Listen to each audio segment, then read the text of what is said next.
बता देता हूँ। कई बार आप जब हम नेट के एग्जाम देने वाले बच्चे या नेट के एग्जाम देने वाले मेरे साथी, बच्चे तो नहीं मेरे साथी, और कॉलेज लेक्चरर के एग्जाम देने वाले मेरे साथी, जब हम इन चीजों को पढ़ते हैं तो पढ़ते हुए हमें कई बार बर्नियर जैसे व्यक्ति का, बर्नियर जैसे इतिहासकार का नाम जो है वो हमारे सामने आता है। तो दोस्तों यहां मैं आपको बताना चाहूंगा कि बर्नियर जो है, बर्नियर किस चीज से संबंधित है और बर्नियर क्यों इंपॉर्टेंट मायने रखता है। दोस्तों दाराशिकों का अगर कोई चिकित्सक था, याद रखिए दोस्तों, बड़ा इंपॉर्टेंट क्वेश्चन है, ठीक है ना। दाराशिकों का यदि कोई चिकित्सक था तो वो कौन था? बर्नियर था। दोस्तों याद रखिएगा, बर्नियर जो है वो दाराशिकों का चिकित्सक था दोस्तों। और एक चीज और बताऊंगा आगे जिसके बारे में हम चर्चा करेंगे, लेकिन इससे पहले हम क्या है दाराशिकों के बारे में चर्चा कर रहे हैं, तो दाराशिकों के लिए कुछ और इंपॉर्टेंट बारे में जानकारी लेते हैं। अब सुनिए दोस्तों वो क्या है। मैं थोड़ा सा पीछे जाऊंगा दोस्तों, एक बार उस इतिहास में जाऊंगा जहां जिस वक्त गद्दी पर कौन बैठा था? शाहजहां बैठा था। अब आप सोचोगे कि मैं उस शासन में क्यों जाऊंगा, क्योंकि दोस्तों जैसा कि मैंने अभी आपको एक चीज बताई थी, एक उपाधि के बारे में बताया था, जिस उपाधि के बारे में मैंने कहा था शाह इकबाल बुलंद या शाह बुलंद इकबाल, ठीक है ना। शाह बुलंद इकबाल की उपाधि को मैंने यहां लिखा था और मैंने आपको बताया था कि दोस्तों इसके बारे में मैं आपको अच्छी तरह बताऊंगा कि ये उपाधि किसने दी, कब दी और क्यों दी, शाह बुलंद इकबाल। और ये स्टोरी सुनने के बाद आपको शाहजहां के कुछ फैक्ट्स भी जो है वो याद हो जाएंगे, औरंगजेब के फैक्ट्स भी आपको याद हो जाएंगे और बहुत अच्छी जानकारी आपको क्या हो जाएगी, मिल जाएंगी। वो सुनिए क्या है। सन 1649 की बात है दोस्तों। सन 1649 के अंदर ईरान का जो शासक था, फारस का जो शासक था, जिसका नाम था शाह अब्बास, याद रखिए दोस्तों, ईरान का जो शासक था, फारस का जो शासक था, जिसका नाम था शाह अब्बास।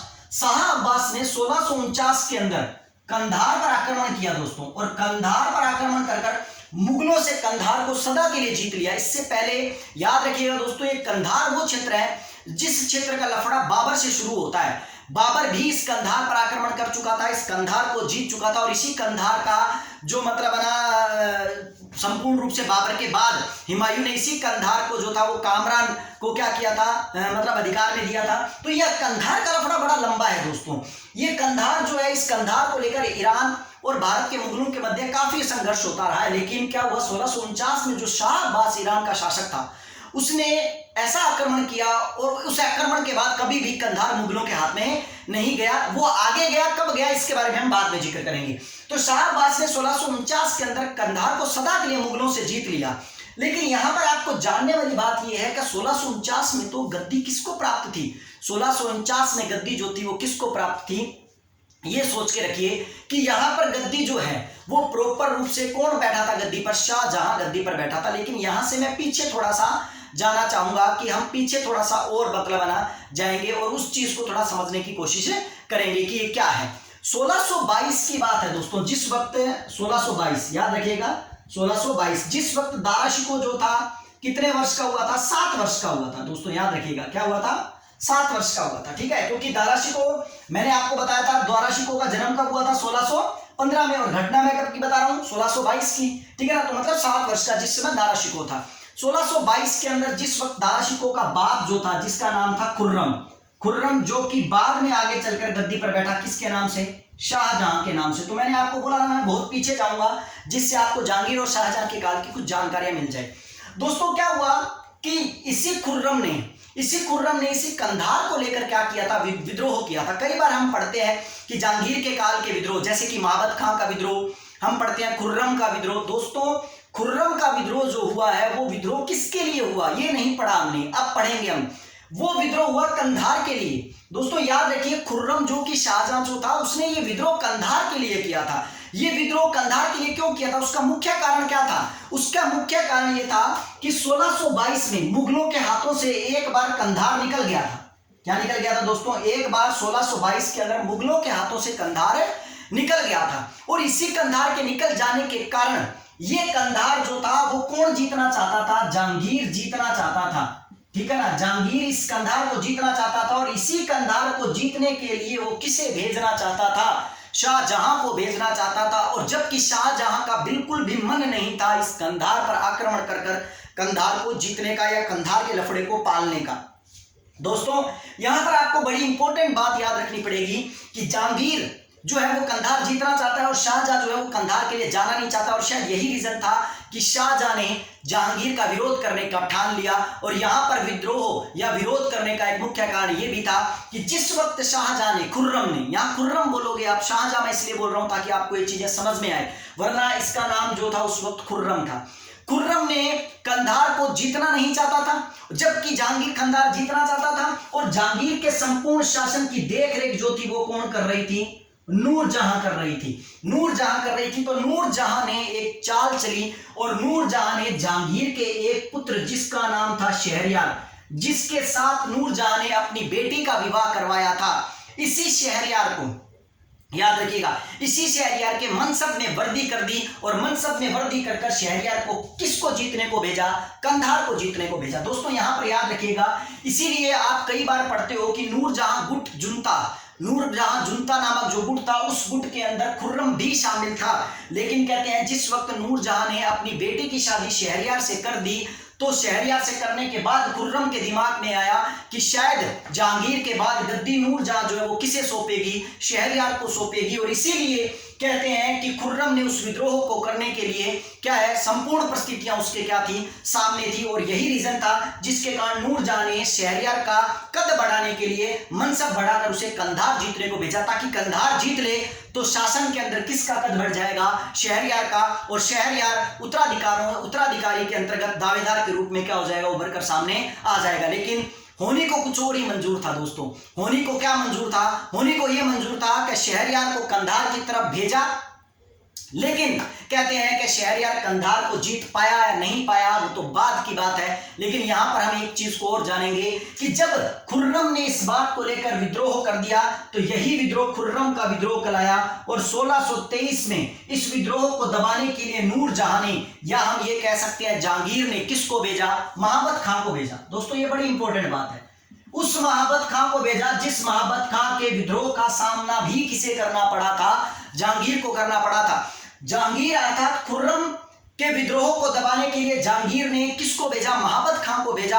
और कहते हैं महाबत खां ने खुर्रम के विद्रोह को आगरा के पास बिलोचपुर नामक एक जगह है, बिलोचपुर की लड़ाई के अंदर 1623 के अंदर उसने खुर्रम के विद्रोह को पूरी तरह से क्या कर दिया? दबा दिया। वहां से खुर्रम भागा और भागकर अन्य राजाओं की शरण में गया। कई राजाओं ने शरण दी, लेकिन उसके बावजूद भी महाबत खां ने उन सब संपूर्ण राजाओं की सम्मिलित सेनाओं को धूल चकाते हुए लगातार खुर्रम के विद्रोह को वो दबाता चला गया। और अंततः खुर्रम के समक्ष केवल एक चारा रह गया था, और वो चारा रह गया था जहांगीर से क्षमा मांग कर, ठीक है ना, उसके शरण में आ जाना। और अंततः शाहजहां ने या खुर्रम ने जहांगीर से क्षमा मांगी, और क्षमा मांगते हुए जहांगीर से, ठीक है ना, उसने क्या कहा? क्षमादान करने के लिए कहा। तो जहांगीर ने उसे क्षमा तो कर दिया, लेकिन यहां पर याद रखिएगा उस क्षमा के बदले शाहजहां के दो पुत्रों, दोस्तों आप सोच रहे होंगे कि सर कहां चले गए? दारा शिकोह से जहांगीर आ गया, शाहजहां आ गया। दोस्तों ये वो कहानी है जिस कहानी में अभी नायक और खलनायक का आना क्या है? बाकी है। और देखिए ये नायक और खलनायक कहां आए हैं? ये यहां आए हैं। कहते हैं कि इसी विद्रोह को दबाने के बाद शाहजहां को मजबूरी में अपने दो पुत्रों को जमानत के तौर पर जहांगीर को देना पड़ा। और वो दो पुत्रों में से एक पुत्र था दारा शिकोह और दूसरा पुत्र था औरंगजेब। जिस वक्त दारा शिकोह की जो आयु जो थी मात्र 10 से 11 वर्ष थी, और औरंगजेब की जो आयु थी वो केवल 8 वर्ष थी। दोस्तों यही तो मैं बताना चाहता हूं कि क्वेश्चन यहां भी आ सकता है कि बताइए, ठीक है ना, कि बताइए कि निम्न में से शाहजहां ने अपने किन दो पुत्रों को जमानत के तौर पर जहांगीर की शरण में छोड़ा था? तो जमानत के तौर पर किन दो पुत्रों को छोड़ा था? दारा शिकोह को, और किसको छोड़ा था? औरंगजेब को छोड़ा था। और उस वक्त दारा शिकोह की उम्र जो थी वो लगभग 10 से 11 साल थी, और औरंगजेब की उम्र जो थी वो क्या थी? 10 वर्ष थी। अर्थात दोनों भाइयों में केवल 2 वर्ष का क्या था? अंतर था। जमानत के तौर पर उनके पास छोड़ा, जहांगीर के पास रखा, और कहते हैं कि जहांगीर ने शाहजहां को माफ कर दिया। तो चलो दोस्तों ये कहानी तो यहाँ खत्म हो गई, लेकिन अब हम आ जाते हैं शाहजहां की तरफ, क्योंकि हमें इस उपाधि के बारे में जानना है। क्योंकि मैंने कहा ना, ये ऐसा लफड़ा है कंधार, जिस कंधार ने पता नहीं क्या क्या, ठीक है ना, क्या किया है, धार पर लगा दिया है। तो चलिए आगे हम इस पूरी जानकारी को लेते हैं। आशा करता हूं दोस्तों ये समझ में आ गया होगा आपके। अगर आपको ये नहीं समझ में आया तो आप मेरे वीडियो को दोबारा रिवाइंड कर आप उसे अच्छी तरह समझ सकते हैं। लेकिन आशा करता हूं इस कहानी के रूप में आपको ये पूर्ण रूप से क्या हो चुका होगा, समझ में आ गया होगा। हम एक बार इसका रिवीजन जो है वो दोबारा बाद में कर लेंगे। चलिए दोस्तों, हम बात करेंगे अब जहांगीर के बाद नूरजहां जो है, और नूरजहां के बाद गद्दी जो है बाद में जाकर किसको प्राप्त हो जाती है? खुर्रम को प्राप्त हो जाती है। जो खुर्रम गद्दी पर किसके नाम से गद्दी पर आकर बैठता है? शाहजहां के नाम पर गद्दी पर आकर बैठता है। लेकिन अब इसके बारे में मैंने वीडियो डाले हैं दोस्तों, मुगल काल में पूर्ण रूप से डाल चुका हूं अकबर तक, और अकबर के बाद मैं मुगल काल जहांगीर समझाने वाला हूं। लेकिन उससे पहले कि आप मेरे सारे वीडियो देख लीजिए ताकि आपको इन परीक्षाओं में किसी प्रकार की प्रॉब्लम ना आए, और सारे वीडियो जो है वो इसी प्रकार गहन अध्ययन से डाले गए हैं। मैं बता रहा हूं दोस्तों शाहजहां को लेकर, और शाहजहां को और कंधार को लेकर क्या लफड़ा हुआ। दोस्तों मैंने जैसा कि बताया, कंधार अभी तक मुगलों के हाथ में नहीं था, क्योंकि कंधार को जीतने के लिए जिस शहरयार को भेजा था तो वो भी उसे नहीं जीत पाया था। तो कहते हैं कि शाहजहां ने भी कंधार को जीतने का निश्चय कर लिया, और शाहजहां ने अब कंधार के ऊपर क्या है 3 अभियान भेजे। यहां बड़ी इंपॉर्टेंट जानकारी लेने वाली है दोस्तों, ये बड़ी इंपॉर्टेंट बात है, याद रखिएगा कि कंधार को जीतने के लिए शाहजहां के द्वारा कितने अभियान भेजे गए थे। यहां याद रखिएगा कि शाहजहां के द्वारा कितने अभियान भेजे गए थे? 3 अभियान भेजे थे। यहां पर आपको याद रखना है कि इन तीनों अभियानों में सबसे पहला अभियान जो है वो कब भेजा गया था? 1649 में, और दूसरा अभियान कब भेजा गया था? 1652 में, और तीसरा जो अभियान भेजा गया था वो 1653 में। अब आप फिर कहेंगे सर जी दारा शिकोह से कहां चले गए? अरे दोस्तों टेंशन मत करो आप। जैसा कि मैंने बताया दोस्तों कि मैं आपको थोड़ा बता रहा हूं, फर्क बहुत है तेरी और मेरी तालीम में, फर्क बहुत है तेरी और मेरी तालीम में, क्योंकि तूने उस्तादों से सीखा है और मैंने हालातों से सीखा है। तो दोस्तों हालातों से सीखने वाले व्यक्ति को आप पूर्ण तरह अच्छी तरह समझिए, आपको एक एक कहानी के रूप में समझाएगा। प्लेटफॉर्म मिलने की बात है दोस्तों, बहुत बड़े बड़े कोचिंग सेंटरों के चैनल चलते हैं, लेकिन मैं आशा करता हूं कि इस चैनल पर जो जानकारी दी जा रही है किसी चैनल पर इतनी भारी और इतनी गहन अध्ययन नहीं करवाया गया होगा। ये मैं आशा नहीं करता, दावे के साथ कहता हूं दोस्तों। मैं जैसा कि मैं बता रहा हूं इस तरफ बिल्कुल ध्यान दीजिए, इसीलिए मैं बोला ना कि फर्क बहुत है तेरी और मेरी तालीम में, क्योंकि तूने उस्तादों से सीखा और मैंने हालातों से सीखा है। चलिए दोस्तों, हम बात कर रहे हैं 1649 की, 1652 की और 1653 के 3 अभियानों की, जो कि शाहजहां ने भेजे। दोस्तों ये जो दोनों अभियान थे, इन अभियानों के अंतर्गत सेना देकर कंधार पर आक्रमण करने के लिए शाहजहां ने किसको भेजा था? औरंगजेब को भेजा था, और औरंगजेब दोनों बार इस नेतृत्व को करने में क्या था? असफल रहा, अर्थात कंधार को जीतने में असफल रहा। अब आप ये सोच रहे होंगे सर ये कंधार को क्यों जीतना चाहते हैं? दोस्तों राजस्थान का सिंह द्वार किसे कहा जाता है आप जानते हो ना, ठीक है ना। वैसे ही याद रखिएगा इसे भारत का सिंह द्वार कहा जाता है, भारत का सिंह द्वार। और कंधार जो था वो भारत का क्या था? सिंह द्वार था। और इस द्वार को, इस दरवाजे को किसी दूसरे के हक में छोड़ देना मुगल साम्राज्य का पतन या मुगल साम्राज्य का नष्ट करने के लिए एक सबसे महत्वपूर्ण चाबी के रूप में साबित हो सकता था। इसीलिए वो कंधार जीतना चाहते थे, और कंधार पर औरंगजेब के द्वारा 2 आक्रमण किए गए, 1649 में और 1652 में, दोनों असफल रहे। तब जाकर शाहजहां ने अपने सबसे इंपॉर्टेंट पुत्र दारा शिकोह को 1653 में कंधार के ऊपर आक्रमण करने के लिए भेजा। यहां पर क्वेश्चन बनता है दोस्तों कि बताइए शाहजहां के काल में कंधार पर आक्रमण करने के लिए दारा शिकोह को कब भेजा गया, या कौन से अभियान पर भेजा गया? तृतीय अभियान पर कब भेजा गया? 1653 के अंदर। इसको याद रखना है, तो तीसरे नंबर का अभियान है और 3 ही आना चाहिए, अर्थात 1653। 1653 में दारा शिकोह को भेजा गया दोस्तों, ये याद रखिएगा।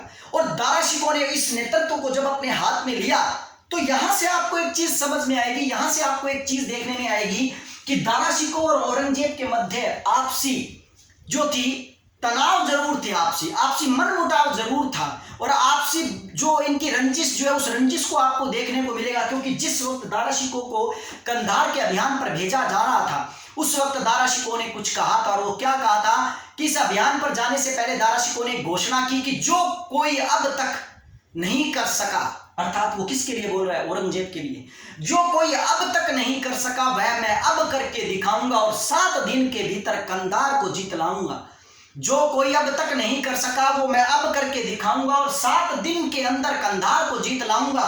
ऐसा घोषणा करने वाला दारा शिकोह था, क्योंकि वो जानता था कि औरंगजेब किसको नहीं जीत पाया था?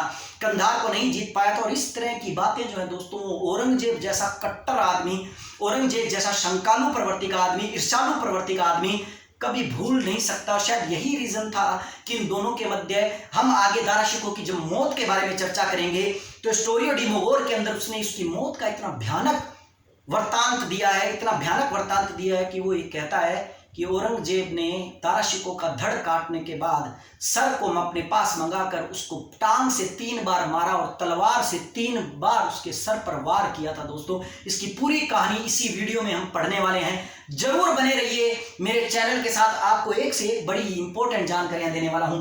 दारा शिकोह ने एक घोषणा की, लेकिन दोस्तों कहते हैं ना, खोदा पहाड़ निकली चूहिया, जो गरजते हैं वो बरसते नहीं।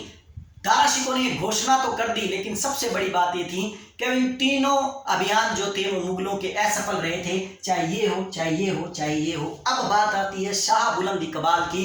दोस्तों, यहां पर याद रखिएगा, जब दारा शिकोह को कांधार अभियान पर उसने भेजा था तो उसी वक्त उसने शाह बुलंद इकबाल की क्या दी थी, उसे उपाधि दी थी। अर्थात कांधार के अभियान 1649 में शुरू हो गए थे, उसी दौरान उसने दारा शिकोह को शाह बुलंद इकबाल की क्या दे दी थी, उपाधि दे दी थी। तो आशा करता हूं आपको इस उपाधि के बारे में क्या हो गई होगी, जानकारी मिल गई होगी। अब बात करते हैं दोस्तों हम दारा शिकोह के काल के बारे में अनइम्पोर्टेंट जानकारी। आप समझ गए होंगे दोस्तों, इस कहानी को एक बार मैं दोबारा रिपीट कर देता हूं, क्योंकि ये कंधार को रिलेटेड कहानी थी, जो कि किससे समय में शुरू हुई थी, 1622 के अंदर शुरू हुई थी, जिस वक्त जहांगीर का शासन था और शाहजहां जिस कंधार को जीतना नहीं चाहता था, ठीक है ना, आक्रमण करना नहीं चाहता था, और जहांगीर जीतना चाहता था। और इसी आक्रमण को लेकर खुर्रम ने विद्रोह कर दिया था, और इसी खुर्रम के विद्रोह को दबाने के लिए माबद खां को भेजा गया था। और माबद खां ने जब खुर्रम के विद्रोह को दबा दिया तो खुर्रम ने अपने 2 पुत्र जमानत के तौर पर रखे, जिसमें बड़ा पुत्र दारा शिकोह था और औरंगजेब छोटा पुत्र था, जो दोनों जहांगीर के क्या थे, शरण में रहे थे जमानत के रूप में। और उसके बाद कंधार जीतने के लिए, ठीक है ना, जब शाहजहां गद्दी पर बैठा तो उसने 3 बार शाहजहां ने अभियान किए, जिनमें पहले 2 अभियानों में औरंगजेब को भेजा और दूसरे अभियान में, तीसरे अभियान में, लास्ट में, अंतिम में किसको भेजा, दारा शिकोह को। जो तीनों अभियान क्या रहे, असफल रहे। और इसी अभियान के दौरान शाहजहां ने दारा शिकोह को एक उपाधि दी थी, जिस उपाधि का नाम था शाह बुलंद इकबाल। दोस्तों, स्क्रीनशॉट लेना चाहे तो ले सकते हैं आप, मैं भी थोड़ा पानी पी लेता हूं, काफी प्यास लगने लगी है मुझे। अब हम बात करेंगे आगे।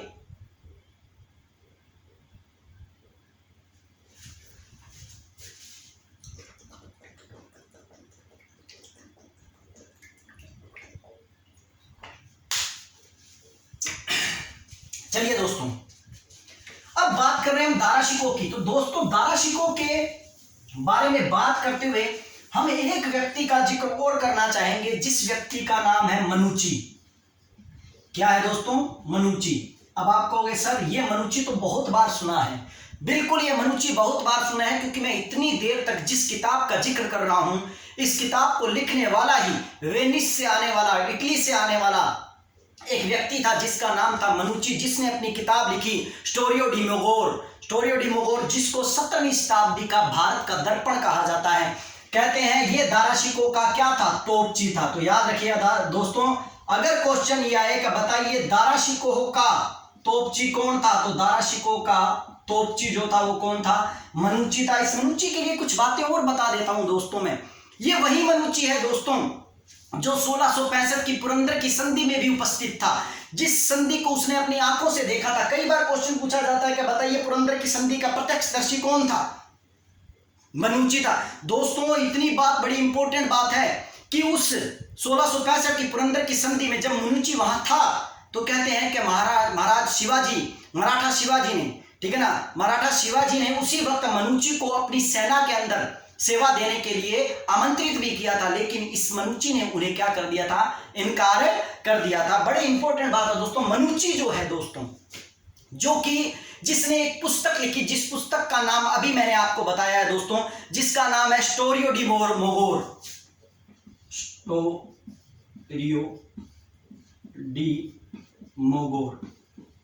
स्टोरी ऑफ डिमोगोर दोस्तों, ये जो पुस्तक है ये किसके द्वारा लिखी गई है, ये पुस्तक जो है वो किसके द्वारा लिखी गई है, मनुची के द्वारा लिखी गई है।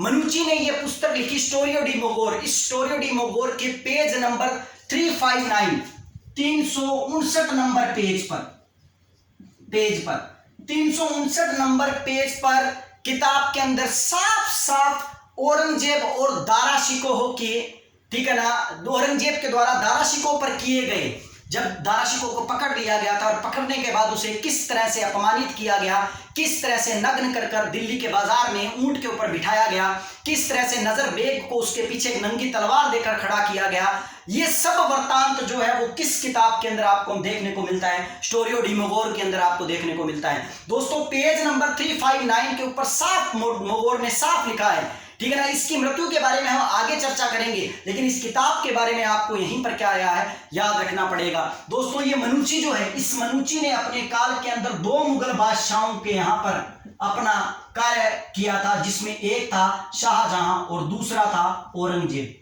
याद रखिए दोस्तों, इस मनुची ने 2 जगह पर क्या 2 मुगल शासकों की अपनी सेवाएं प्रदान की थी, जिसमें एक था शाहजहां और दूसरा क्या था औरंगजेब, ये याद रखिएगा। और मुगलों के मध्य जो उत्तराधिकार युद्ध हुआ, जो औरंगजेब, दारा शिकोह, शुजा और मुराद के मध्य जो युद्ध हुए, जिन युद्धों की जो श्रृंखला थी, उन युद्धों को प्रत्यक्ष रूप से देखने वाला अगर कोई व्यक्ति था तो वो कौन था? मनुची था। इसीलिए दोस्तों इसकी पुस्तक को भारत का क्या कहा जाता है? दर्पण कहा जाता है। 17वीं शताब्दी का भारत का दर्पण इसी पुस्तक को कहा गया है। और 2 लोगों के दरबार में इसने क्या किया था? काम किया था। और 1615 की पुरंदर की संधि के का भी प्रत्यक्षदर्शी कौन था? मनुची था। आशा करता हूं दोस्तों ये जानकारी आपको पसंद आई होगी और आगे के बारे में हम जिक्र करते हैं दारा शिकोह के बारे में। दोस्तों दारा शिकोह जो है, दारा शिकोह के साथ अब आप जानते हो औरंगजेब जिस वक्त दक्षिण में था, उस वक्त कहानी क्या होती है? यदुनाथ सरकार के द्वारा भी एक पुस्तक लिखी गई है दोस्तों, जिसका नाम है the short history of Aurangzeb. और बर्नियर के द्वारा भी अनेक वृत्तांत दिए गए हैं। उन वृत्तांतों के माध्यम से इस बात का पता लगता है कि जिस वक्त दारा शिकोह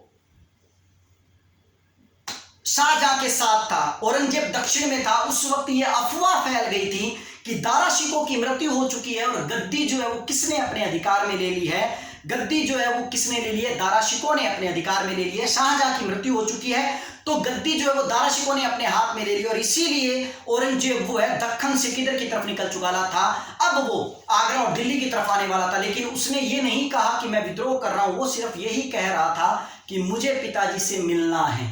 ठीक है दोस्तों, ये कहानी हम बाद में जिक्र करेंगे। अब कुल मिलाकर बात इतनी है कि दारा शिकोह और औरंगजेब के मध्य एक भीषण युद्ध हुए हैं, जिनको हम उत्तराधिकार युद्ध के बारे में जानते हैं। मैं इन उत्तराधिकार युद्धों की श्रृंखला के रूप में आपको पूर्ण जानकारी देता हूं, ताकि आपको यह जानकारी पूर्ण रूप से क्या हो जाए, प्राप्त हो जाए। तो हम सारे युद्धों के बारे में जिक्र करते हैं। नंबर 1 पहला युद्ध जो आता है वो आता है बहादुरपुर का युद्ध या बहादुरगढ़ का युद्ध। बहादुरपुर का युद्ध या बहादुरगढ़ का युद्ध, ठीक है दोस्तों, याद रखिएगा। ये युद्ध जो है दोस्तों, ये युद्ध सबसे इंपॉर्टेंट बात ये है, ये युद्ध किस किस के मध्य लड़ा गया। यहां पर आपको एक और छोटी सी बात बताना चाहूंगा दोस्तों। जिस वक्त उत्तराधिकारी युद्ध चल रहा था, जिस वक्त उत्तराधिकारी युद्ध चल रहा था, उस वक्त दारा शिकोह की उम्र जो थी लगभग 43 वर्ष के करीब थी और शाह शुजा की उम्र जो थी वो 41 वर्ष के करीब थी और औरंगजेब की उम्र भी आसपास 41 के करीब थी और मुराद उस समय 33 वर्ष का था मात्र। दोस्तों याद रखिएगा ये बात। तो इसीलिए याद रखिएगा कि बहादुरपुर का जो युद्ध है, बहादुरगढ़ का जो युद्ध है, बहादुरपुर का या बहादुरगढ़ का जो युद्ध है, ये युद्ध जो लड़ा गया था फरवरी 1658 में। दोस्तों इन युद्धों की श्रृंखला इतनी तेज थी कि आप ये देखोगे कि जनवरी के बाद फरवरी, मार्च, अप्रैल, मई, जून, जुलाई, जून तक तो आते आते ये सारा सिस्टम ही एक तरफ हो गया। अर्थात देखिए कितनी तेजी में ये युद्ध हुए। ये पहला युद्ध जो है बहादुरपुर का युद्ध जो है वो किसके मध्य हुआ? शाह शुजा वर्सेज किसके मध्य हुआ? दारा शिकोह के मध्य हुआ। आप तो कह रहे थे कि सर आप तो औरंगजेब के बारे में बता रहे हो, तो यहाँ शाह शुजा कहाँ गया? दोस्तों शाह शुजा वो व्यक्ति था जिसने सर्वप्रथम सबसे पहले अपने आप को क्या कर दिया था? बादशाह घोषित कर दिया था। इसीलिए सबसे पहले दारा शिकोह की लड़ाई जो थी वो किससे होनी स्वाभाविक थी? शाह शुजा से होनी स्वाभाविक थी। इसीलिए दारा शिकोह ने शाह शुजा के विरुद्ध अपने 2 मुख्य सेनापतियों को भेजा, जिसमें एक तो उसका पुत्र था जिसका नाम था सुलेमान शिकोह। एक तो कौन था दोस्तों? सुलेमान शिकोह। और दूसरा सबसे इंपॉर्टेंट व्यक्ति जो आमेर का शासक था जिसका नाम था मिर्जा राजा जयसिंह। ये वही मिर्जा राजा जयसिंह है जिसने पुरंदर की संधि के अंदर, मिर्जा राजा जयसिंह जिसने पुरंदर की संधि के अंदर शिवाजी को मजबूर कर दिया था कि 35 दुर्गों में से 23 दुर्ग मुगलों को देने पड़ेंगे। ये वही मिर्जा राजा जयसिंह है जो दारा की तरफ से लड़ा और इस बहादुरगढ़ के युद्ध के अंदर इनकी सेना विजय हो गई और शाह सूजा जो था वो बुरी तरह क्या हो गया, पराजित हो गया और उसका तो किनारा लग गया दोस्तों। अब दूसरे नंबर पर युद्ध जो आता है, जो दूसरा युद्ध जो था वो सबसे इंपॉर्टेंट युद्ध के रूप में माना जाता है, जिसे कहा जाता है धर्मत का युद्ध। दोस्तों ये धर्मत स्थान जो है उज्जैन के पास पड़ता है, उज्जैन के करीब पड़ता है। और ये धर्मत का युद्ध जो था ये अप्रैल में हुआ था और आप जानते हो सन तो दोस्तों 1658 ही है, इसीलिए याद रखिए अप्रैल 1658 के अंदर धर्मत का युद्ध हुआ था दोस्तों। ये धर्मत का युद्ध जो है वो क्या है, किस तरीके से है, इसके बारे में जानकारी लेते हैं। धर्मत का युद्ध